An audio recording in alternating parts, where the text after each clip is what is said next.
Now, if you work in finance, if you're a bookkeeper or an accountant, you might be on top of your numbers, but Yes. for a lot of people, Yes. maybe they're no good at math, the mathematical side of things. Yes. They hate numbers, they hate talking about money. How do you keep on top of all of that?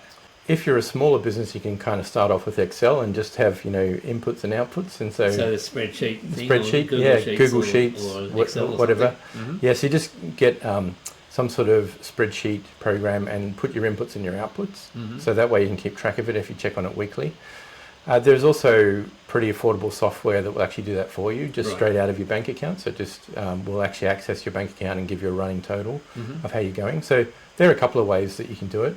The other way is to get a local accountant to give you some assistance, especially early on. Sure. Yeah.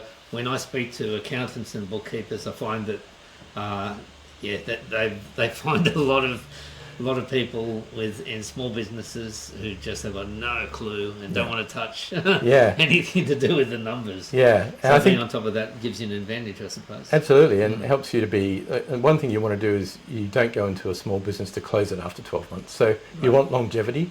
Yeah. So when you're doing your plan, you want to build in, okay, I'm going to need an accountant, or I'm going to need a bookkeeper. So even if it's just once a month or once every 3 months, you still need that, probably to meet things like taxation requirements, but also so you can understand your business and how it's travelling. Yeah, good. Yeah. I hope you enjoyed that video.